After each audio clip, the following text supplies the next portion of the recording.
hiji pasal ngalanjutkeun tentang praktek mencit.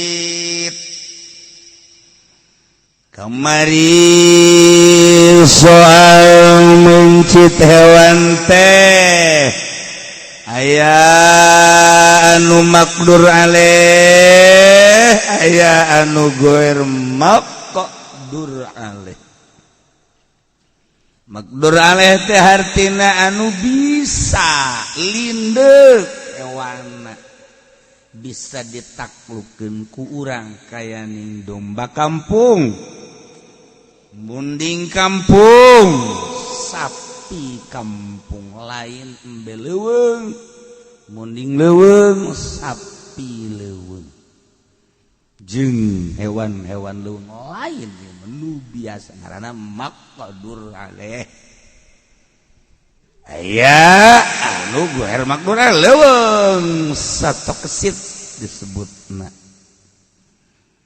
Eta kapan cara mencitna? Hiji mun makdur aleh mah kudu dipegatkeun hulkum jeung mari. Nah, sunah jeung wadajaen urat anu belah luhur. Lamun goer makdur aleh teu bisa dipencit beheungna lantaran leuweung kesit, atawa munding kampung cuman ngusruk ka sumur, eta mah fi ayyi maudhi'in kana naonna bae nu bisa ku urang dipencit diraheutah tah kakarak datang kadinya. Kuari mencitna make naon? Nah ieu dicaritakeun di dieu mencit da ulah salah. Make alatna, alat paranti mencitna beusi salah komo di akhir zaman ayeuna. Ieu dicaritakeun ayeuna. Penting ieu mah. Yahilu libuhu maqdurin alaih wajarhu ghairihi, halal mencit hewan anu bisa dipencit dengan cara motongkeun megatkeun hulkum jeung marina. Tawah hewan goer makdur aleh ku cara jarh ditatuan nu bisa bae, ngusruk buntutna nu bisa, ngusruk ka sumur sukuna nu ngacung nu bisa dipejet, eta bae. Ieu masalahna ieu cara parabot mencitna make naon? Bikulli muhaddadin yajrah, ku setiap anu seukeut anu bisa megatkeun kana urat anu dimaksud ku syarat. Lamun urang mencit hayam make alat anu seukeut anu bisa megatkeun kana hulkum jeung marina. Urang mencit domba alat anu seukeut anu bisa ngagereselkeun sakaligus. Munding sapi kitu keneh, onta kitu keneh. Contona kahadidin kawas peso golok meunang nyieun tina besi teh naon. Besi ku urang dijieun peso, dijieun golok, berangkat urang ka seat. Seat sok nyahoanan sia kolot-kolot teh lembur. Seat mas Allah tampil ingin sia. Seat. Tuh, ayo sia ngomong deui sia. Ye. Lamun Cisoka, Cilongok tah, Cilongok Citi. Orang wajib terlembur sehat teh make ci padahal mah sehat. Juga babari ci sehat terlembur sehat. Nah, atawa belah itu kan non gitu ngaranna non gitu ngaranna pasar Ciomas ya pada rincang eta nyeunan golok hayang anu hebat pangodokan siapa di pangodokan eta tukang nyeunan golok PSO teh baheula mah urang mun liwat tanya tang teng trong geuleting mah eta si keur naon nyeun golok jaheut eta di pagodokan mah antum geus teu kudu tang tengkong jaragonya nama besi dikitkeun set mun besi bawa ka pagodokan jeung golok set dipaut doang Masya Allah aju kumaha atuh teh kumaha jadi golok atuh henteu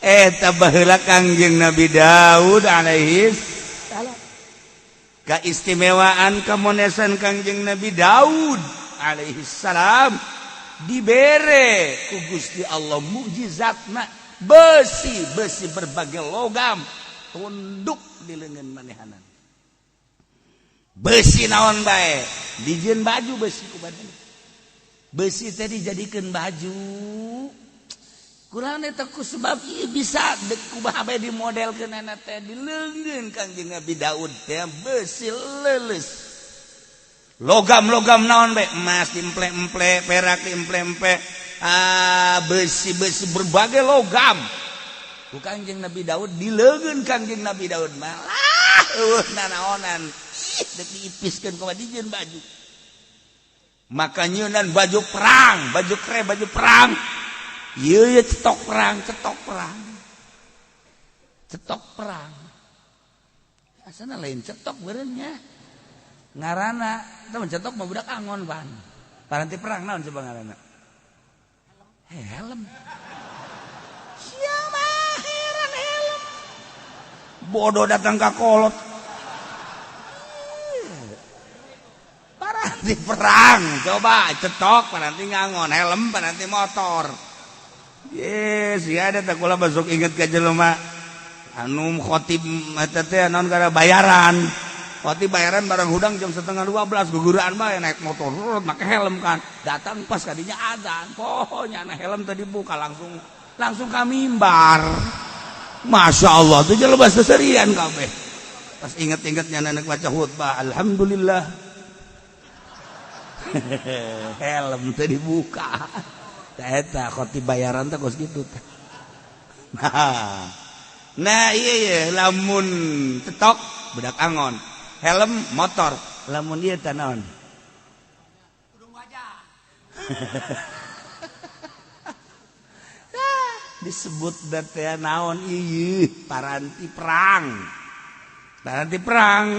tah ieu kan tah dah eta dijeunan ku Kangjeng Nabi Daud nya nama ieu naon gara-garana nurut besi teh nurut mentak urang melet teh melet make eta doana Allahumma layyin qalba sarwiti kama layantal hadid li Daud alaihi salam Gusti muga ngaleuleuskeun ka hate sarwiti sakumaha leuleus da besi di leungeun Kangjeng Nabi Daud lah tuh besi nu sakitu teu astaga di kitu-kitu jadi tih jadi leuleus atuh hate wa komo bae atuh langsung penting muncilak we sarwiti pepe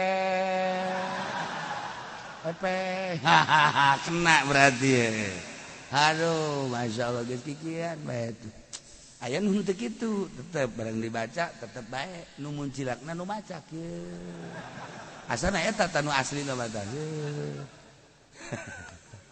layyin qalba sarwiti kama layantal hadid li Daud alaihi salam maka dampe leuleus di Kangjeng Nabi dah kuari besi dijieun peso besi dijieun golok kena seukeut muhaddad abe sakaligus hayang cegah hareupeun set peso mantak diukur heula ka buuk ka dieu set mun urang geus ngasah ukur ka dieu set kitu kolot baheula nah asal geus asah kulit